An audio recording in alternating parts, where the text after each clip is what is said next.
শান্তিকা চক্রবর্তী এবং আমার blog শান্তিকাশ blog যেটা তোমরা দেখছো। আর আজকে আমি চলে এসেছি ভালোমাদের বাড়িতে, কারণ আজকে তো জামাই ষষ্ঠী, সেই জন্য ভালোমাদের বাড়িতেই হবে।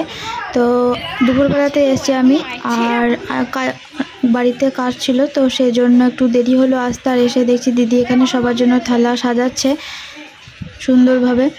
আর এদিকে পিগলু আর পোকাই খাচ্ছে আর বদ্দি ভাই খেতে দিচ্ছে।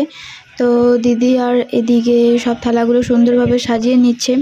রান্না অনেক কিছুই হয়েছিল।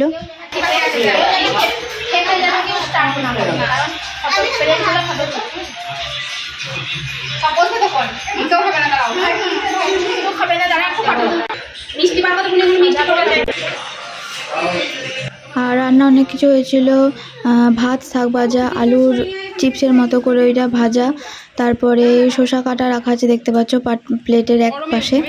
আর করেছিল পটল চিংড়ি, ইলিশ মাছের ঝালদা, পমফ্রেট মাছ, আমরা চাটনি, দই, মিষ্টি, আম এগুলো করেছিল। তো এরপর সবাই খেতে বসে পড়ছে।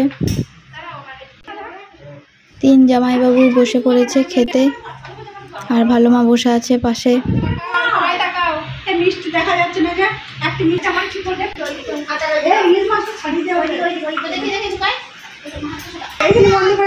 আর এদিকে দিদি ছবি তুলছে।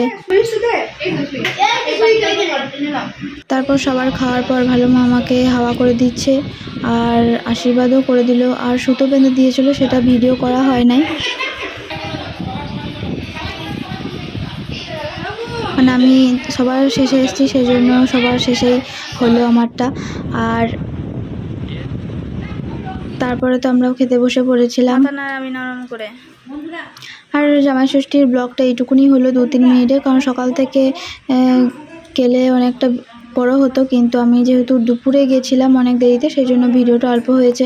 তাহলে ব্লগটা এই পর্যন্ত ভালো লাগলে অবশ্যই লাইক, শেয়ার, কমেন্ট এবং সাবস্ক্রাইব করবে। তাহলে রাখছি ভিডিওটা, দেখা হচ্ছে পরের ভিডিওতে।